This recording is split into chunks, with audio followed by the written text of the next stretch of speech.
Fala pessoal aí do canal Exatas, hoje tem vídeo novo, então eu já vou pedindo para você deixar seu like, se inscrever no canal, se você quer conferir todos os vídeos que tem aqui, também você pode ativar o sininho e aí você vai saber quando tem vídeo novo.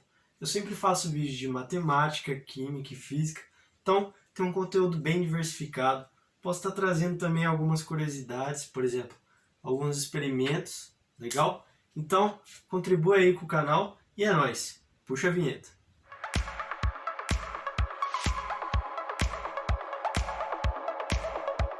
Bom pessoal, então a gente pode começar aqui. Nosso conteúdo de hoje é física, física elétrica. No caso, a gente vai dar início à eletrodinâmica. Mas para isso, a gente primeiro precisa falar de carga elétrica. O que seria carga elétrica? Seria como se fosse uma unidade de energia que passa pelo sistema, né? Depois a gente vai observar alguns sistemas elétricos que tem a pilha, pode ter também a força eletromotriz, a resistência, a corrente elétrica, e aí a gente vai observar isso nos próximos vídeos. Legal? Bom, nesse vídeo eu vou trabalhar mais sobre a carga elétrica e falar um pouquinho também de corrente elétrica. Beleza? Então, a gente pode vir aqui no átomo, certo? O átomo, a gente infere que ele tem prótons e nêutrons no seu núcleo. E aí, na eletrosfera ao seu redor, ele possui os elétrons. Esse sistema aqui é baseado na teoria de Rutherford-Bohr, certo? Esse é um modelo atômico de Rutherford-Bohr daquela época, que se usa até hoje, certo? Bom, aqui eu representei um átomo de hélio. O átomo de hélio ele tem massa 4. Por quê? 2 prótons e 2 nêutrons formam 4 de massa, assim, massa atômica, certo? Enquanto ele possui carga 2, número atômico 2, porque ele tem 2 prótons no seu núcleo e assim ele também tem 2 elétrons na sua eletrosfera, fazendo com que ele fique neutro, certo?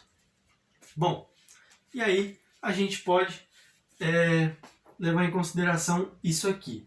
Você sabe que os opostos se atraem, certo? É uma, como fala, é um termo assim que todo mundo conhece. Os opostos se atraem e os mesmos se repelem. Ou seja, positivo com negativo atrai.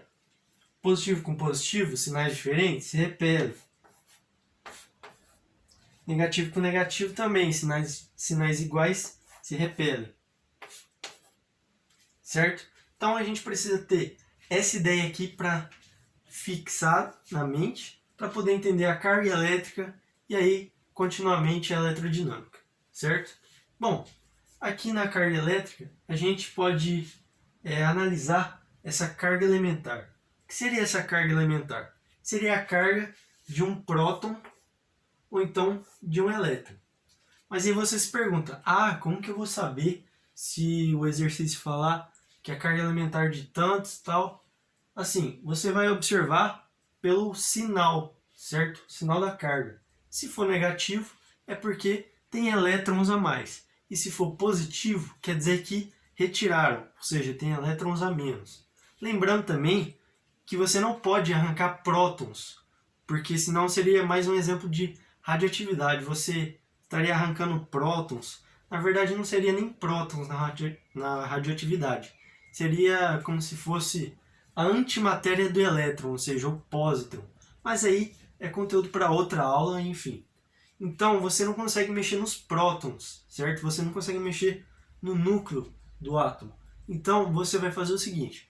Você vai retirar e adicionar elétrons, certo?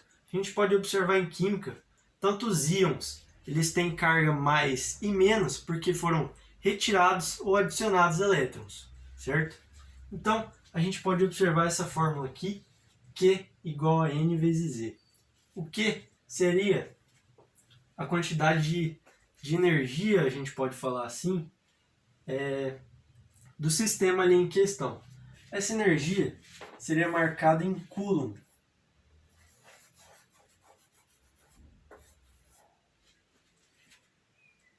Faltou um... Aí. Essa energia seria marcada em Coulomb, que mais seria uma unidade de medida para marcar eletricidade, enfim. É um sistema, tipo, vem do Sistema Internacional de Medidas, que é o Coulomb, enfim, né? E aí a gente tem essa carga elementar que vale 1 vezes 10 a menos 19 Coulomb. É o mesmo. E esse N seria o número que tem, assim, o número da diferença dos elétrons e dos prótons. Por exemplo, vamos supor que eu tenha um átomo, ele tem 20 prótons e 20 elétrons. Se eu adicionar mais 10 elétrons, ele vai ficar carregado negativamente, correto? Então, ele vai ter uma carga elementar com um número de elétrons igual a 10, certo? Seria a diferença. A mesma coisa se eu tirar 10 elétrons. O N vai ser 10, certo? Mas aí a carga elementar que vai mudar. O sinal dela, dependendo se você colocar, será negativo. Se você retirar os elétrons, será positivo. Daí a gente obtém a carga total, vamos dizer assim. Ok? Bom, e aí eu deixei aqui uma tabelinha mostrando a carga do próton, a carga do elétron e a carga do nêutron. O próton a gente sabe que ele é positivo, o elétron a gente sabe que é negativo e o nêutron, como já diz o nome, é que não possui carga, certo? Então, mais E mais 1,6 vezes 10 menos 19, menos E seria menos 1,6 vezes 10 a menos 19 Coulomb, e o zero não teria carga, ou seja, não possui carga elementar, certo? Já volto então. Essa aqui foi uma rápida explicação de carga elétrica, que agora eu quero mostrar também a corrente elétrica. Se liga. Opa, voltei aqui e a gente vai falar então de corrente elétrica. Bom, para falar de corrente elétrica, a gente pode pensar o seguinte, que a gente tem os materiais que são isolantes e os materiais que são condutores. Um isolante, basicamente, é aquele que impede a passagem da corrente elétrica, certo? Por isso que você não toma choque, sei lá, se você enfiar um palito de madeira na tomada, mas não faça isso, pelo amor de Deus, tá? Ou então, quando você segura um fio desencapado com um alicate, segurando naquela parte que não tem a conexão com o metal diretamente com você, certo? Então, os materiais isolantes são aqueles que, quando você adiciona uma certa quantidade de elétrons, eles ficam na mesma região, eles não se deslocam pelo corpo, certo? Então, seria um exemplo de material isolante, o cabo da chave de fenda, o cabo do alicate, enfim, várias coisas. A sola do sapato, que é feito de borracha, né? O chinelo feito de borracha, enfim. E aí temos os materiais condutores, como eu falei. Eles sim, eles distribuem a carga igualmente pelo corpo. Se você adicionar alguma quantidade de elétrons aqui, eles vão se esparramar igualmente, certo? Por quê? Porque, como eu expliquei, negativo com negativo, eles se repelem, certo? Então, eles tendem a ficar o mais distante possível um do outro, certo? Então, eles tendem a ficar mais na extremidade do corpo, entendeu? Então é isso. E aí, para pensar na corrente elétrica em si, eu posso partir desse propósito aqui dos materiais condutores. Se eles tendem a ficar espaçados um do outro, se eu colocar a quantidade de elétrons, então, numa barra de ferro, eu coloco nessa ponta, por exemplo, se eu colocar, sei lá, cerca de 1000 elétrons, mas provavelmente vai ser muito mais. Coloco 1000 elétrons aqui de uma vez só. Eles vão tentar ficar espaçados o tanto quanto possível, certo? Quanto mais espaçado, melhor para eles. Então, eles vão se deslocar até a outra ponta. Alguns vão se deslocar até a outra ponta, causando meio que direcionando meio que um tráfego de elétrons, certo? Seria meio que uma corrente mesmo.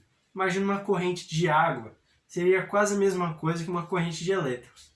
Então, eu posso observar aqui num fio.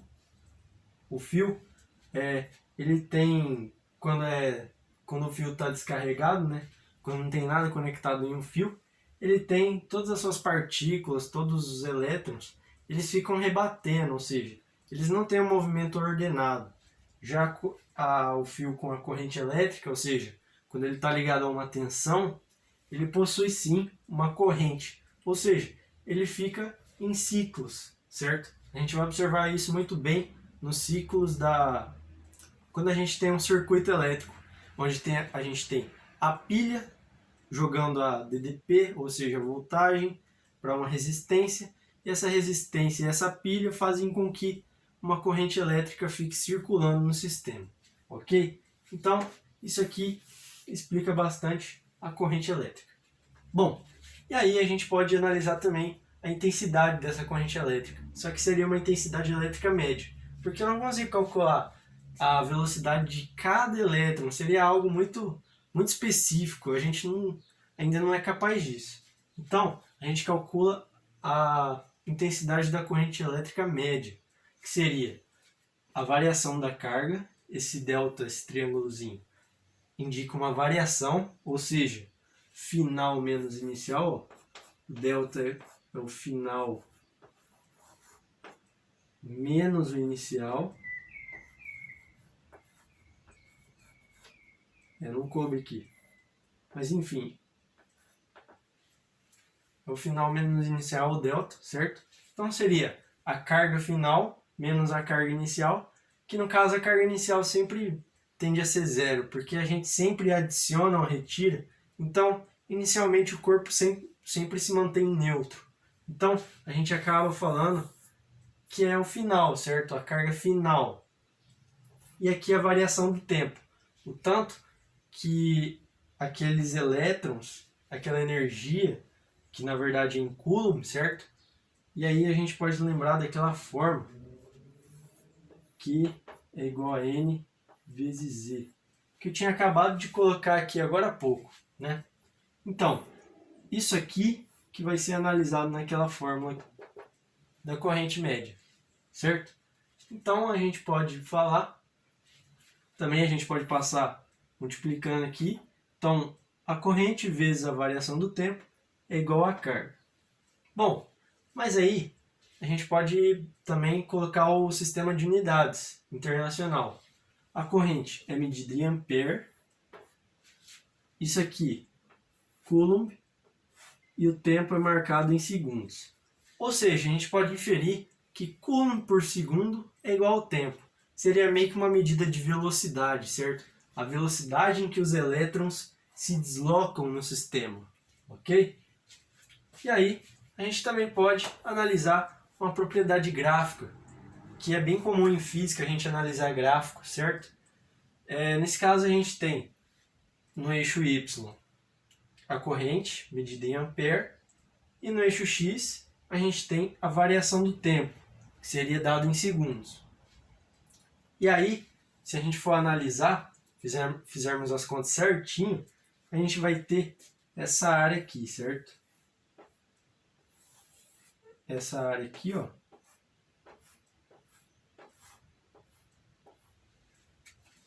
Essa área que seria mais um trapézio, se você observar aqui, ó.